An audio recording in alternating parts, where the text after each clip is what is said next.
Fala galerinha, vamos aí pro nosso primeiro vídeo, primeiro caso clínico baseado naquele compilado que eu falei de pediatria. Estou passando pelo módulo de pediatria hoje na minha faculdade. No último vídeo eu falei pra vocês, né, como seria a nossa metodologia e, bom, vamos lá, né? Primeiro vamos apresentar o caso clínico, tá um pouco diferente, né, daquele que eu mostrei, mas só a forma de apresentação, mas vocês vão ver que tá bem parecido, assim, a apresentação clínica. Então, vamos nessa, né? Sem mais delongas, iniciando. RN prematuro, 33 semanas, desculpa, 35 semanas. Hipotermia desde o primeiro dia de vida e dificuldade de sucção. Convulsão tônico-clônico. História da doença atual. Nasceu corado e chorando bem, mas há cerca de 12 horas começou a ter dificuldade de pegar o seio, ficou mais molinho e gemente. História materna. Ito há 5 dias, né? Infecção do trato urinário há 5 dias. Tratado com Bactrim. Bactrim é sulfametoxazol com trimethoprim. Portadora de epilepsia em uso de fenobarbital desde os 15 anos. Idade gestacional: 35 semanas. Ramo, para quem não sabe, é rotura anteparto de membranas ovulares, a 6 horas do início do trabalho de parto.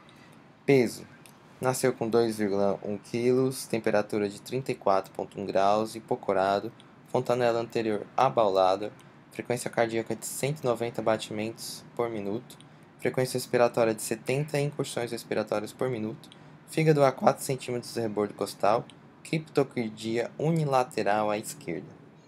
Ok? Então, passo 1, né? Eu já fui explicando para vocês qual era o passo 1, né? Por exemplo, ito, para alguns, né? Infecção do trato urinário. Bactrim, sulfametoxazol com trimethoprim. Criptorquidia é aquela quando o testículo ele não desce, né? Porque o testículo ele nasce, né? A embriologia dele nasce dentro da cavidade abdominal e desce pelo canal inguinal a partir, é, na verdade, quase já para nascer, né? Quando o menino tá para nascer, o testículo ali termina de descer lá para a bolsa escrotal, né? E se não descer, a gente tem um sério problema, né? Porque a temperatura do testículo base é 2, 3 graus menos do que a temperatura corporal, então isso daria para o menino, né, que tem essa criptorquidia unilateral, uma azotemia, desculpa. Bom, ramo também, rotura anteparto de membranas ovulares, às 6 horas do início do trabalho de parto, ou seja, rompeu a bolsa, né, 6 horas antes do início do trabalho de parto. E beleza, o menino nasceu com passo 2 agora. Hipotermia desde o primeiro dia de vida e dificuldade de sucção. Isso já nos dá uma ideia de algum déficit neurológico, né? Essa dificuldade de sucção, algum déficit neurológico. A dificuldade de sucção, ela pode vir também devido à idade gestacional da criança, que ela também é nas últimas semanas, principalmente quando o bebê já está mais a termo, e ainda assim o bebê quando é a termo pode nascer sem a dificuldade de sucção e aí ele vai adquirindo. Então, também pode não traduzir um déficit neurológico, ok? É mais importante falar, né, dessa convulsão que ele está apresentando, convulsão tônico-clônico, possivelmente generalizada. E ele nasceu bem, né? Nasceu corado, nasceu chorando. A ápiga, provavelmente primeiro e quinto minuto, né? Deve ter sido 8, 9. Mas algo aconteceu, né, nas primeiras 12 horas que ele começou a ter uma dificuldade de pegar o seio, essa dificuldade de sucção. E ficou mais molinho e gemente. Se ficar mais molinho, dificuldade para pegar o seio, traduzindo talvez algo neurológico, hipotermia, convulsão, uma ito, né? A ito já traduz algo prematuro, né? A ito é um fator de risco para o nascimento prematuro. Esse fator de confusidor, desculpa, esse fator que confunde, né? De a mãe fazendo uso de fenobarbital desde os 15 anos. Fígado a 4 centímetros abaixo do rebordo costal direito, né? O ideal, então, O esperado que seja até 2 centímetros abaixo do bordo costal. Essa fontanela anterior dele abaulada significa o quê? Uma hipertensão intracraniana, né? Significa talvez uma hidrocefalia? Não sei, vamos descobrir. Na verdade, com tudo isso, tendo na mão os exames laboratoriais, a gente identificou que se trata de uma sepsis neonatal, que está muito associado com meningite neonatal. Daqui a pouco eu falo mais disso para vocês. Essas foram as nossas referências. Não tinha exatamente esses dois assuntos no nosso tratado, né, que é a nossa base, no tratado de pediatria. E aí a gente foi atrás de alguns artigos, ok? Então vamos lá.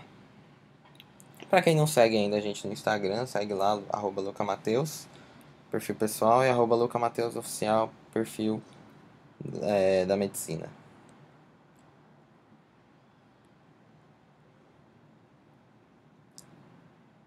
Vamos então passando, né, pelo passo 1, 2, 3, 4, já chegamos aos 5 objetivos de aprendizagem. Quais foram os nossos objetivos de aprendizagem desse caso? Escrever a epidemiologia e etiologia da sepsis e meningite neonatal. Escrever a fisiopatologia e os fatores de risco da sepsis e meningite neonatal. Citar o quadro clínico da sepsis e meningite neonatal. Principais diagnósticos diferenciais. Manejo, diagnóstico e tratamento. E um extramapa, né? Extramapa sempre é aquele que não precisa estar no mapa, mas que vai cair no caso integrador. Que é a diferenciação de sepsis neonatal precoce e tardia, apresentando os dados sobre definição, etiologia e tratamento. Vamos lá. Epidemiologia da meningite e da sepsis. Meningite está presente de 0,3 a 1 caso a cada 1.000 nascidos vivos e entre 0,2 e 0,5 a cada 1.000 nascidos vivos. A sepsis já está presente de 1 a 8 a cada 1.000 nascidos vivos. Sendo em prematuro, a prevalência aumenta pra caramba, beleza? De 300 a 1.000, ou seja, de 3 para 10 nascidos vivos.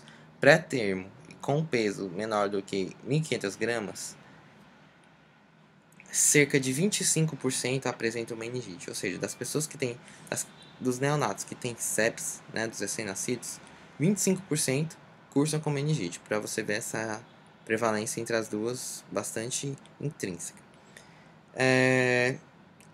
A sepsis precoce, eu já vou falar, mas no extramapa eu vou abordar melhor para vocês isso. Ela está de 1 a cada 1 a 2 a cada 1.000 nascidos vivos. Esse ramo, como eu falei, rotura de parto de membranas ovulares, 1 para 100 nascidos vivos. Agora, ramo mais coriamnionites, que é a inflamação da membrana coriônica, porque existe o córeo e o âmnio, beleza? Se existe essa... O córeo é o que está de fora, o âmnio de dentro. Existe essa inflamação, essa infecção, 1 a cada 10. Já aumenta pra caramba a prevalência. Etiologia principal, meningite, provocada pelo Streptococcus grupo B, especialmente tipo 3, a E. coli, 80% com antígeno K1, listeria e Listeria monocytogenes. E outros gram-negativos também, menos prevalente, mais Klebsiella, Enterobacter, Pseudomonas. E mais raramente a Flavobacterium meningocepticum, Citrobacter, Staphylococcus epidermidis e aureus. Já da sepsis, também bastante parecido com os causadores da meningite, só que aqui agora dividindo de precoce e tardia. Já para abordar logo essa diferenciação de precoce e tardia, precoce é quando ocorre de 12 até o terceiro, ou então até o quinto dia de vida, tá certo? 12 horas até esse tempo. E já a tardia é o que ocorre depois, ok?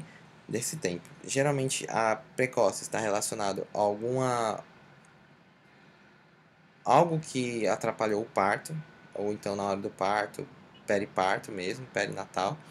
Já a tardia se relacionada mais com algum procedimento em que o recém-nascido teve que ficar internado, então passou por um procedimento invasivo como uma ventilação mecânica, como um acesso central, beleza? E aí ele pode passar a ter sepse neonatal, do tipo tardio. E aí quem é que provoca precoce? Streptococcus B, E. coli, Ueraplasma ueraliticum, clamídia, trachomatis, listeria, monocitogênese. Pode ver que parece bastante com da meningite.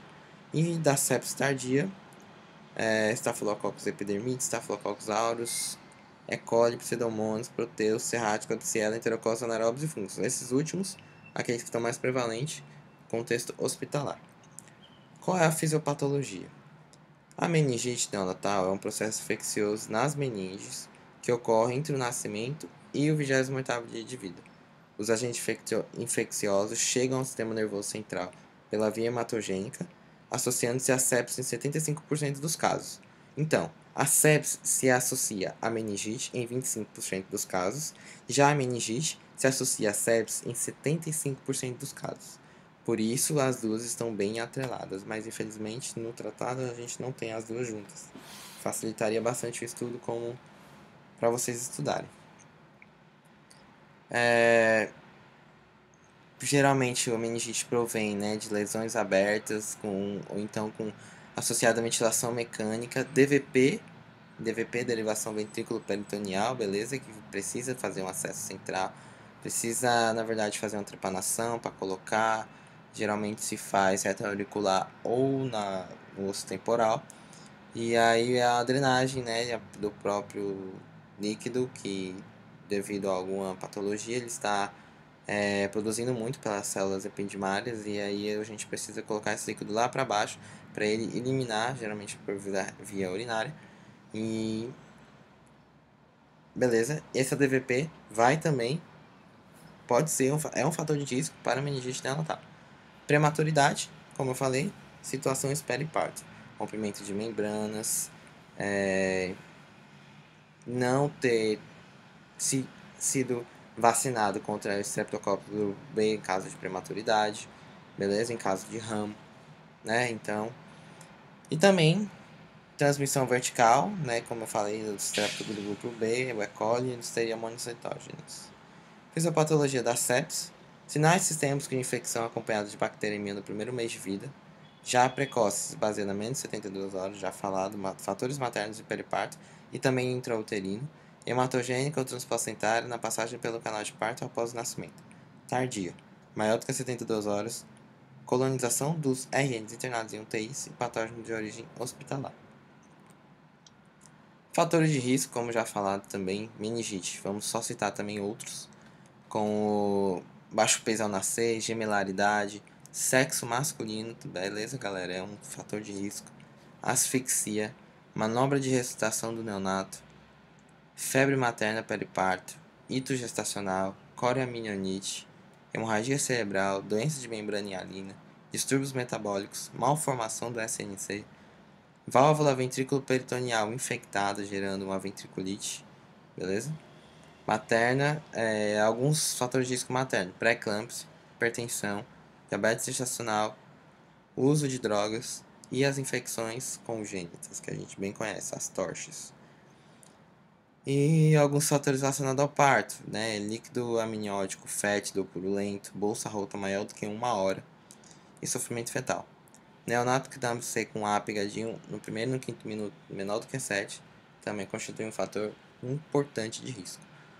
Já da sepsis, tempo de trabalho de parto bastante aumentado, número de toques vaginais, tempo de ramo, cerclagem cervical, cordocentese, transfusão intrauterina, fatores relacionados à mãe, febre, intraparto, coroamnionite, bolsa rota maior do que 18 horas, ou então ito, colonização por estrep do grupo B, fatores relacionados ao RN, prematuridade, baixo peso, asfixia, sexo masculino.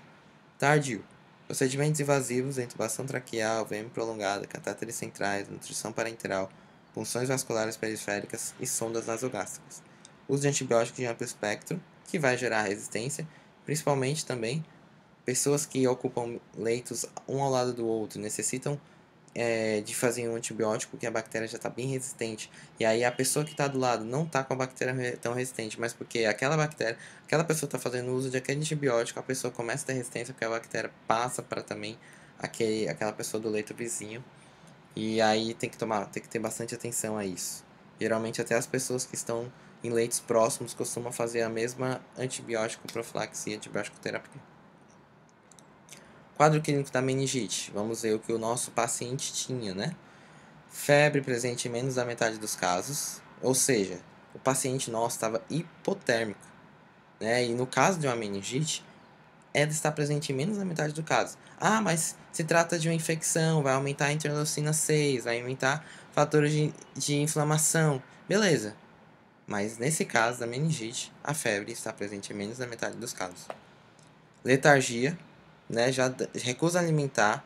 Isso já nos leva a um pensamento bactéria, né? Que dá uma letargia, dá uma recusa, deixa o paciente mais abatido, né? Deixa o paciente hipotônico, né? Alteração de tônus muscular, também alteração respiratória, apneia, tremores, convulsão. Convulsão é bastante importante, galera, porque se trata de uma infecção do SNC. Então, convulsão, na maioria das vezes, está presente por ser SNC, beleza?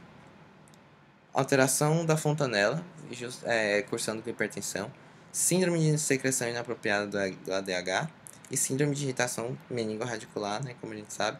Mas também é importante falar, meningite, vai ter os sinais de irritação meningia? Por ser neonato, por ser menos de um mês? Não necessariamente ele vai ter sinais de irritação meningia, como...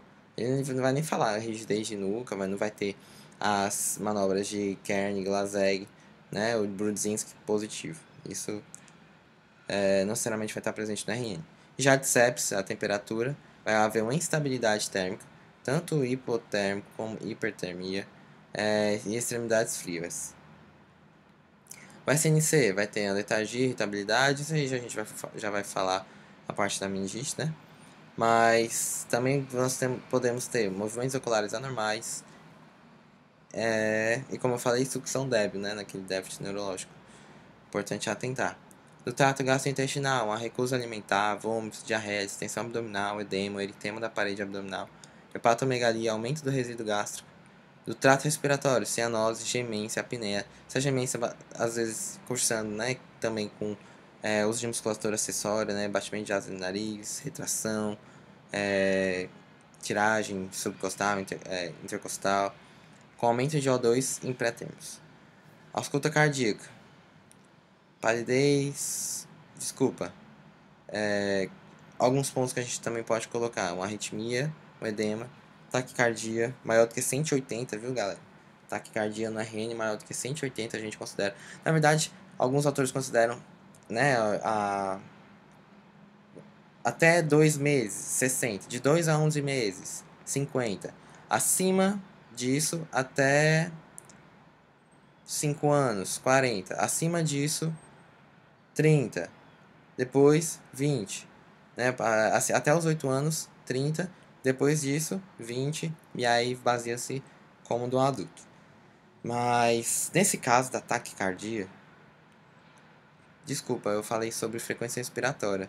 Nesse caso, a frequência respiratória também vai estar elevada, né? Então, acima de 60, beleza? Mas então, taquicardia, 180. Alguns autores consideram de 120 a 160 a frequência cardíaca normal. Mas assim, nesse caso, a taquicardia vai estar acima de 180, beleza? A gente poderia considerar acima de 60? Poderia. Mas especificamente acima de 180, com acidose metabólica. Pele subcutânea, palidez, cutis mármore, petecas, equimose, pústulas, onfalite, ectima, escleroderma, má perfusão, pele seca e desidratada. Sistema hematopoético e icterícia com aumento de BD, tá? Não é BI. Hemorragia, púrpura, equimose, esplenomegalia. Algum diagnóstico diferencial de meningite: abscesso, hidrocefalia, derrame subdural, vasculite, trombose, hemorragia. De sepsis, taquipneia transitória do recém-nascido, síndrome de respiração meconial, doença da membrana hialina, como nosso paciente, hemorragia intracraniana, doenças virais congênitas, cardiopatia congênita e EIM. Como diagnosticar? A meningite, galera, tá com sinais de irritação meningia? indica-se a punção lombar, com a cultura positiva, principalmente, né? Mas também apresentando proteína acima de 150, glicose menor do que 30, porque a bactéria consome a glicose, precisa de um substrato para sobreviver, então consome a glicose. Tanto é que uma diferença para infecção viral e infecção bacteriana seria essa: infecção viral não consome glicose, e leucócitos acima de 20 por microlitro. Ultrassom TCRM também tem importância para descartar outras patologias. Já para sepsis, a gente precisa fazer uma hemocultura com punção vascular, com asepsia rigorosa, né, para também não dar um falso positivo, né, por ter sido infectado por outros da pele, por exemplo. Exame do líquor, né, como na meningite, também necessário em as indicações, por causa de convulsão e tudo. Cultura do aspirado traqueal, bastante invasivo.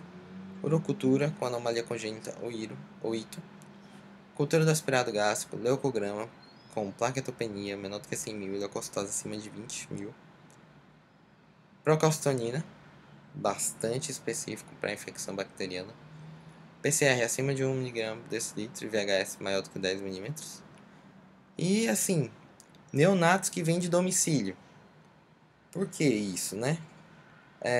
Se o neonato ele tá no hospital, passa um tempo, de repente ele tem alta e de repente ele tem uma piora e precisa voltar, né? É o que a gente precisa fazer. Isso se considera precoce ou tardia, né? Sepsis precoce ou sepsis tardia? Sepsis tardia, né? Ele passou por um tempo internado e assim veio decorrente disso. Então a gente precisa pedir hemograma, PCR, glicemia, LCR, hemocultura, urocultura, raio-x de tórax, pesquisa de vírus respiratórios, coprocultura e pesquisa de leucócitos fecais. Tratamento: aos neonatos do domicílio, ampicilina mais gentamicina empiricamente até a liberação de cultura. E quando liberar a cultura a gente faz mais reduzido, né? Não precisa ser tão de amplo espectro. E outros suportes como monitorização cardíaca, oxigenação, ventilação, saturação de O2, temperatura, pressão arterial, diurese, hematócrito, glicemia, gasometria, eletrólise, plasmáticos, controle das manifestações hemorrágicas. Também na sepsis precoce, ampicilina e gentamicina. E na sepsis tardia, como se trata mais de um decorrente de uma infecção hospitalar, bactérias super resistentes, vancomicina e amicacina, se resistente, cefotaxima ou cefepime mais amicacina. Caso de resistência, Aztreonam, Meropenem, Cipro, Piperacilina, Tazobactam ou Ceftazidime. E ainda, em caso de Stenotrofomonas maltophilia específico, a gente usa sulfametoxazol com trimetoprim. Aquele paciente nosso utilizou o Bactrim, só que não era essa bactéria. Justamente porque essa bactéria também é muito rara. Qual era a mais provável de ser? Strepto do grupo B, E. coli. E aí usaram logo o Bactrim. Então ele não teve uma resposta boa, tá bom? E o tempo de administração do antibiótico, 14 dias, se favorável, e na presença de meningite, até 21 dias. Também se acomete, faz um artrite, faz um abscesso paraquimatoso, 21 dias, e se endocardite, de 4 a 6 semanas. Pode também ter um tratamento adjuvante com transfusão de sangue e plasma, em caso, né, que ele estava com plaquetopenia. E se a anemia é menor do que 8, também se faz essa transfusão. Para evitar pré-choque, acidose metabólica. E fator estimulante de granulócitos para estimular a granulocitose, para estimular o leucograma. Imunoglobulina humana e ex-sanguíneo transfusão. A gente já definiu isso, beleza? Então, como era o extramapa, a gente pode pular. Então, vamos para o mapa, né? Podem perceber aqui que eu linkei os dois. Linkei sepse neonatal com meningite neonatal. Tudo que está aqui dentro, galera, é uma forma resumida do que eu apresentei, tá bom? Mas o que eu quero que vocês entendam? O mapa, ele precisa ser realmente resumido, né? Ele precisa ter caixas que, independentemente de outras existirem, ele vai fazer sentido. Por exemplo, sepsis neonatal pode apresentar icterícia por aumento de BD. Não é ABI. E eu falei isso no quadro clínico. Sepsis neonatal representa sinais sistêmicos de infecção. Sinais sistêmicos de infecção no neonato, ou seja, primeiro mês de vida, se baseia no acompanhamento por bacteremia. Meningite neonatal é um processo infeccioso. Esse processo infeccioso ocorre onde? Nas meninges. As meninges das meninges vão para a via hematogênica, que aí na via hematogênica geram sepsis. Fatores de risco.